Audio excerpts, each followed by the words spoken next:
Lupa lising kuntragi range da liriba phone sing asi best value for money piriba phone sing ngaktani.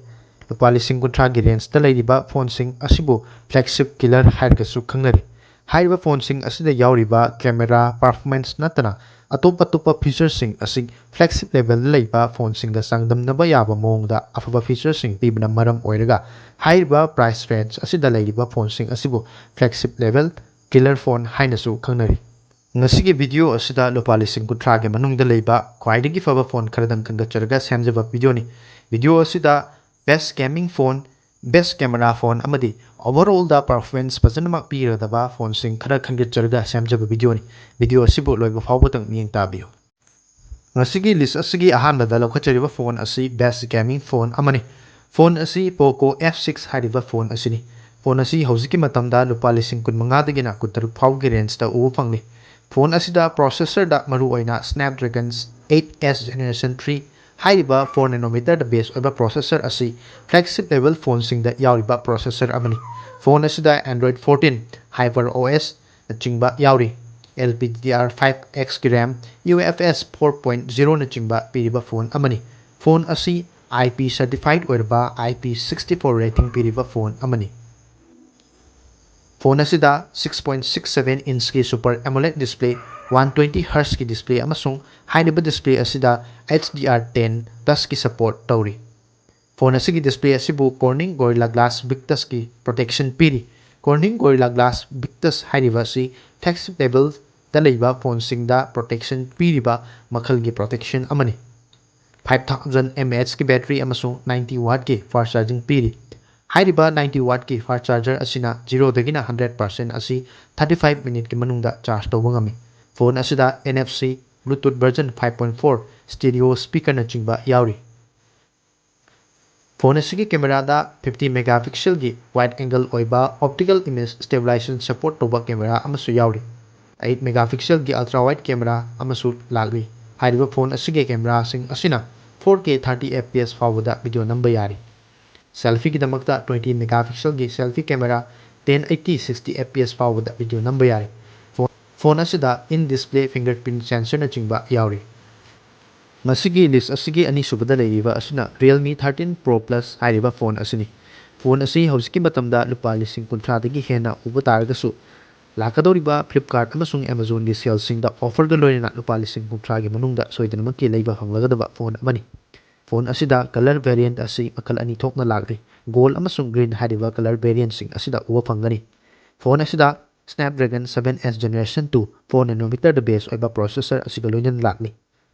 Display da 6.7 inch oiba OLED display ni loinana. Hairiba display asi Full HD Plus amadi 120Hz ki refresh rate piriba phone amani. Touch sampling rate oina 240Hz phawbagi touch sampling rate piri. Battery da 5200 mAh ki battery 80 watt ki fast charging na chingba yauriba phone amani.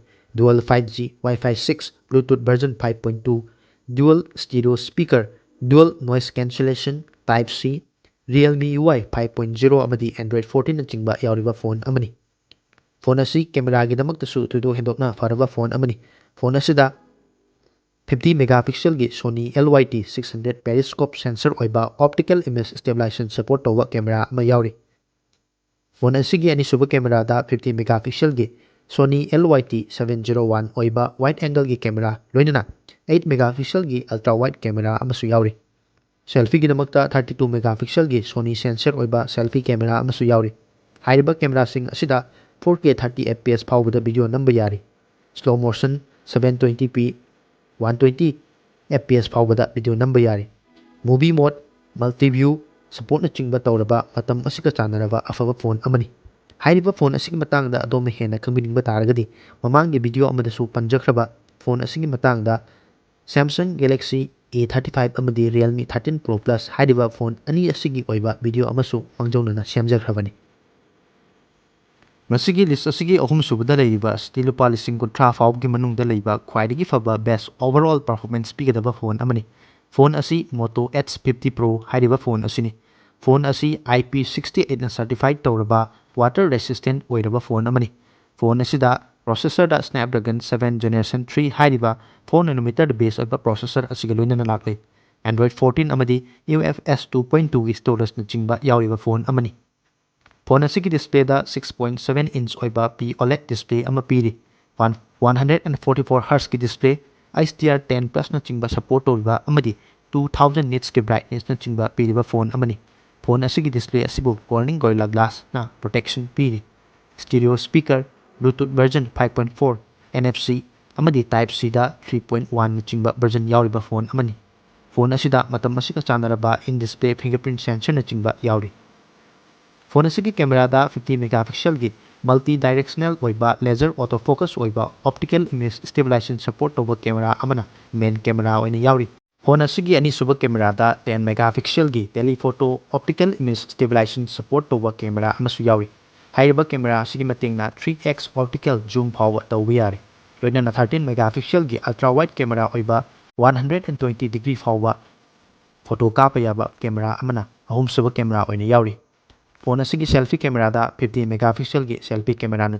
ꯄꯤꯔꯤ꯫ ꯍꯥꯏꯔꯤꯕ ꯀꯦꯃꯦꯔꯥꯁꯤꯡ ꯑꯁꯤꯗ 4K 30 FPS ꯐꯥꯎꯕꯗ video ꯅꯝꯕ ꯌꯥꯔꯤ꯫ ꯂꯤꯁ ꯑꯁꯤꯒꯤ ꯃꯊꯪ ꯇꯥꯔꯛꯄꯗ ꯂꯩꯔꯤꯕ ꯐꯣꯟ ꯑꯁꯤꯗꯤ ꯕꯦꯁ ꯁꯦꯝꯁꯪ ꯑꯃꯁꯨꯡ ꯀꯦꯃꯦꯔꯥꯒꯤꯗꯃꯛꯇ ꯌꯥꯝꯅꯃꯛ ꯐꯔꯕ ꯐꯣꯟ ꯑꯃꯅꯤ꯫ ꯐꯣꯟ ꯑꯁꯤ Samsung Galaxy S23 FE Edition ꯍꯥꯏꯔꯤꯕ ꯐꯣꯟ ꯑꯁꯤꯅꯤ꯫ ꯐꯣꯟ ꯑꯁꯤꯁꯨ IP68 ꯔꯦꯇꯦഡ് ꯑꯣꯏꯔꯕ ꯋꯥꯇꯔ ꯔꯦꯁꯤꯁꯇꯦꯟꯠ ꯑꯣꯏꯕ ꯐꯣꯟ ꯑꯃꯅꯤ꯫ ꯐꯣꯟ ꯑꯁꯤꯗ ꯌꯥꯎꯔꯤꯕ ꯄ꯭ꯔꯣꯁꯦꯁꯔ ꯑꯁꯤ ꯂꯝꯒꯤ ꯃꯇꯨꯡ ꯏꯟꯅ ꯈꯦꯠꯅꯕ ꯄ꯭ꯔꯣꯁꯦꯁꯔꯁꯤꯡꯒ ꯎꯕ ꯐꯪꯒꯅꯤ꯫ ꯏꯟꯗꯤꯌꯥꯗ Exynos 2200 4nm ꯕꯦꯁ ꯑꯣꯏꯕ ꯄ꯭ꯔꯣꯁꯦꯁꯔ ꯑꯁꯤꯒ ꯂꯣꯏꯅꯅ ꯂꯥꯛꯂꯤ ꯑꯃꯗꯤ ꯃꯄꯥꯟꯒꯤ ꯂꯝꯁꯤꯡꯗ Snapdragon 8 Generation 1ꯒꯤ ꯄ꯭ꯔꯣꯁꯦꯁꯔ ꯑꯁꯤꯒ ꯂꯣꯏꯅꯅ ꯂꯣꯟꯆ ꯇꯧꯔꯤ꯫ ꯐꯣꯟ ꯑꯁꯤ ꯂꯣꯟꯆ ꯇꯧꯕ ꯃꯇꯝꯗ Android 13ꯒ ꯂꯣꯏꯅꯅ ꯂꯥꯛꯂꯤ ꯑꯗꯨꯕꯨ ꯁꯣꯐꯋꯦꯌꯔ ꯑꯞꯗꯦꯠꯀꯤ ꯃꯇꯨꯡ ꯏꯟꯅ Android 14ꯗ ꯑꯞꯒ꯭ꯔꯦꯗ ꯇꯧꯈ꯭ꯔꯦ꯫ ꯐꯣꯟ ꯑꯁꯤꯗ One UI 6.1ꯅꯆꯤꯡꯕ ꯌꯥꯎꯔꯤꯕ ꯐꯣꯟ ꯑꯃꯅꯤ꯫ ꯐꯣꯟ ꯑꯁꯤꯒꯤ ꯗꯤꯁꯄ꯭ꯂꯦꯗ Dynamic AMOLED 2x ꯑꯣꯏꯕ 120 Hz ꯗꯤꯁꯄ꯭ꯂే, HDR10 Plusnꯆꯤꯡꯕ ꯁꯄꯣꯔꯠ ꯇꯧꯔꯤꯕ 6.4 ꯏꯟꯆ ꯑꯣꯏꯕ ꯗꯤꯁꯄ꯭ꯂే ꯑꯃꯅꯤ꯫ ꯍꯥꯏꯔꯤꯕ ꯗꯤꯁꯄ꯭ꯂꯦ ꯑꯁꯤꯕꯨ ꯀꯣꯔꯅꯤꯡ ꯒꯣꯔꯤꯜꯂꯥ ꯒ꯭ꯂꯥꯁ 5ꯅ ꯄ꯭ꯔꯣꯇꯦꯛꯁꯟ ꯄꯤꯔꯤ꯫ ꯁ꯭ꯇꯤꯔꯤꯑꯣ ꯁ꯭ꯄꯤꯀꯔ, Bluetooth ꯚꯔꯖꯟ 5.3, ꯏꯟ-ꯗꯤꯁꯄ꯭ꯂꯦ ꯐꯤꯡꯒꯔꯄ꯭ꯔꯤꯟꯠ ꯁꯦꯟꯁꯔꯅꯆꯤꯡꯕ ꯌꯥꯎꯔꯤꯕ ꯐꯣꯟ ꯑꯃꯅꯤ꯫ ꯐꯣꯟ ꯑꯁꯤꯒꯤ ꯕꯦꯇ꯭ꯔꯤꯗ 4500 mAhꯀꯤ ꯕꯦꯇ꯭ꯔꯤ ꯑꯃꯗꯤ 25 ꯋꯥꯠꯀꯤ ꯐꯥꯁꯠ ꯆꯥꯔꯖꯤꯡꯅꯆꯤꯡꯕ ꯄꯤꯔꯤ꯫ ꯂꯣꯏꯅꯅ 15 ꯋꯥꯠꯀꯤ ꯋꯥꯌꯔꯂꯦꯁ ꯆꯥꯔꯖꯤꯡꯅꯆꯤꯡꯕ ꯌꯥꯎꯔꯤꯕ ꯐꯣꯟ ꯑꯃꯅꯤ꯫ ꯐꯣꯟ ꯑꯁꯤꯒꯤ ꯀꯦꯃꯦꯔꯥꯗ 50 ꯃꯦꯒꯥꯄꯤꯛꯁꯦꯜꯒꯤ dual pixel optical image stabilisation support ꯇꯧꯕ ꯃꯦꯟ ꯀꯦꯃꯦꯔꯥ ꯑꯃꯒ ꯂꯣꯏꯅꯅ 8 ꯃꯦꯒꯥꯄꯤꯛꯁꯦꯜꯒꯤ ꯇꯦꯂꯤꯐꯣꯇꯣ ꯂꯦꯟꯁ ꯑꯃꯁꯨ ꯌꯥꯎꯔꯤ꯫ ꯍꯥꯏꯔꯤꯕ ꯇꯦꯂꯤꯐꯣꯇꯣ ꯂꯦꯟꯁ ꯑꯁꯤꯒꯤ ꯃꯇꯦꯡꯅ 3x ꯑꯣꯞꯇꯤꯀꯦꯜ ꯖꯨꯝ ꯐꯥꯎꯕ ꯇꯧꯕ ꯌꯥꯔꯤ꯫ ꯂꯣꯏꯅꯅ 12 ꯃꯦꯒꯥꯄꯤꯛꯁꯦꯜꯒꯤ ꯑꯜꯇ꯭ꯔꯥ-ꯋꯥꯏꯗ ꯀꯦꯃꯦꯔꯥ ꯑꯣꯏꯕ 123 ꯗꯤꯒ꯭ꯔꯤ ꯐꯥꯎꯕ ꯐꯣꯇꯣ ꯀꯥꯞꯄ ꯌꯥꯕ ꯀꯦꯃꯦꯔꯥ ꯑꯃꯁꯨ ꯌꯥꯎꯔꯤ꯫ ꯐꯣꯟ ꯑꯁꯤꯒꯤ ꯀꯦꯃꯦꯔꯥꯁꯤꯡ ꯑꯁꯤꯒꯤ ꯃꯇꯦꯡꯅ 8K 24 FPS ꯐꯥꯎꯕꯗ ꯚꯤꯗꯤꯑꯣ ꯅꯝꯕ ꯌꯥꯔꯤ꯫ ꯁꯦꯜꯐꯤꯒꯤꯗꯃꯛꯇ 10 ꯃꯦꯒꯥꯄꯤꯛꯁꯦꯜꯒꯤ ꯋꯥꯏꯗ ꯑꯦꯡꯒꯜ ꯑꯣꯏꯕ ꯀꯦꯃꯦꯔꯥ ꯑꯃꯁꯨ ꯌꯥꯎꯔꯤ꯫ ꯍꯥꯏꯔꯤꯕ ꯀꯦꯃꯦꯔꯥ ꯑꯁꯤꯅꯁꯨ 4K 30 FPS ꯑꯃꯗꯤ 4K 60 FPS ꯐꯥꯎꯕꯗ ꯚꯤꯗꯤꯑꯣ ꯅꯝꯕ ꯌꯥꯔꯤ꯫ ꯐꯣꯟ ꯑꯁꯤꯗ Samsung DeXnꯆꯤꯡꯕ ꯁꯄꯣꯔꯠ ꯇꯧꯔꯤ꯫ ꯃꯊꯛꯇ ꯄꯟꯖꯔꯤꯕ Samsung Galaxy S23 FE Edition ꯍꯥꯏꯔꯤꯕ ꯐꯣꯟ ꯑꯁꯤꯒꯤ ꯃꯇꯥꯡꯗ ꯑꯗꯣꯝꯅ ꯍꯦꯟꯅ ꯈꯪꯕꯤꯅꯤꯡꯕ ꯇꯥꯔꯒꯗꯤ ꯃꯥꯡꯖꯧꯅꯅ ꯆꯦꯅꯦꯜ ꯑꯁꯤꯗ ꯐꯣꯟ ꯑꯁꯤꯒꯤ ꯃꯇꯥꯡꯗ ꯑꯀꯨꯞꯄ ꯗꯤꯇꯦꯜꯁ ꯄꯤꯗꯨꯅ ꯚꯤꯗꯤꯑꯣ ꯑꯃ ꯃꯥꯡꯖꯧꯅꯅ ꯁꯦꯝꯖꯈ꯭ꯔꯕꯅꯤ꯫ ꯍꯥꯏꯔꯤꯕ ꯚꯤꯗꯤꯑꯣ ꯑꯗꯨꯕꯨꯁꯨ ꯆꯦꯅꯦꯜ ꯑꯁꯤꯗ ꯆꯪꯗꯨꯅ ꯌꯦꯡꯕꯤꯅꯕꯒꯤꯗꯃꯛꯇ ꯅꯣꯛꯆꯔꯤ꯫ ꯃꯊꯛꯇ ꯄꯟꯖꯈ꯭ꯔꯤꯕ ꯐꯣꯟꯁꯤꯡ ꯑꯁꯤ Poco F6, Realme 13 Pro Plus, Moto Edge 50 Pro ꯑꯃꯗꯤ Samsung Galaxy S23 FE Edition ꯍꯥꯏꯔꯤꯕ ꯐꯣꯟꯁꯤꯡ ꯑꯁꯤ ꯀꯔꯤꯒꯨꯝꯕ ꯑꯗꯣꯝꯅ ꯍꯧꯖꯤꯛꯀꯤ ꯃꯇꯝꯗ ꯂꯨꯄꯥ 30,000ꯒꯤ ꯃꯊꯛꯇ ꯎꯕ ꯇꯥꯔꯒꯁꯨ ꯂꯥꯛꯀꯗꯧꯔꯤꯕ ꯏꯟꯗꯤꯌꯥꯒꯤ ꯗ ꯒ꯭ꯔꯦꯠ ꯏꯟꯗꯤꯌꯟ ꯐꯦꯁꯇꯤꯚꯦꯜ ꯁꯦꯜ ꯍꯥꯏꯅ ꯈꯪꯅꯕ Amazon ꯑꯃꯗꯤ Flipkartꯀꯤ ꯗ Flipkart Big Billion Days ꯁꯦꯜꯁꯤꯡꯗ ꯍꯥꯏꯔꯤꯕ ꯐꯣꯟꯁꯤꯡ ꯑꯁꯤ ꯑꯣꯐꯔꯒ ꯂꯣꯏꯅ ꯂꯨꯄꯥ 30,000ꯒꯤ ꯃꯅꯨꯡꯗ ꯎꯕ ꯐꯪꯂꯒꯗꯕ ꯐꯣꯟꯁꯤꯡ ꯉꯥꯛꯇꯅꯤ꯫ ꯃꯁꯤꯅꯤ ꯉꯁꯤꯒꯤ ꯂꯨꯄꯥ 30,000 ꯐꯥꯎꯕꯒꯤ ꯃꯅꯨꯡꯗ ꯂꯩꯕ ꯈ꯭ꯋꯥꯏꯗꯒꯤ ꯐꯕ ꯐꯣꯟ ꯈꯔꯗꯪ ꯈꯟꯒꯠꯆꯔꯒ ꯁꯦꯝꯖꯕ ꯚꯤꯗꯤꯑꯣ ꯑꯁꯤꯕꯨ ꯃꯤꯠꯌꯦꯡ ꯇꯥꯕꯤꯔꯤꯕꯁꯤꯡꯅ ꯚꯤꯗꯤꯑꯣ ꯑꯁꯤꯕꯨ ꯂꯥꯏꯛ ꯇꯧꯁꯤꯟꯕꯤꯔꯝꯃꯨ꯫ ꯆꯦꯅꯦꯜ ꯑꯁꯤꯕꯨ ꯁꯕꯁꯀ꯭ꯔꯥꯏꯕ ꯇꯧꯗ꯭ꯔꯤꯕꯁꯤꯡꯅꯁꯨ ꯆꯦꯅꯦꯜ ꯑꯁꯤꯕꯨ ꯁꯕꯁꯀ꯭ꯔꯥꯏꯕ ꯇꯧꯁꯤꯟꯕꯤꯔꯝꯃꯨ꯫ ꯇꯨꯡꯗꯁꯨ ꯑꯁꯤꯒꯨꯝꯂꯕ ꯅꯨꯡꯉꯥꯏꯔꯕ ꯚꯤꯗꯤꯑꯣ ꯀꯌꯥ ꯌꯦꯡꯕꯤꯅꯕꯒꯤꯗꯃꯛꯇ ꯉꯁꯤꯒꯤ ꯑꯣꯏꯅꯗꯤ ꯚꯤꯗꯤꯑꯣ ꯑꯁꯤ ꯃꯇꯥꯡ ꯑꯁꯤꯗ ꯂꯣꯏꯁꯤꯟꯖꯔꯤ꯫ ꯇꯨꯡꯗ ꯑꯅꯧꯕ ꯚꯤꯗꯤꯑꯣ ꯑꯃꯗ ꯑꯃꯨꯛ ꯊꯦꯡꯅꯔꯁꯤ꯫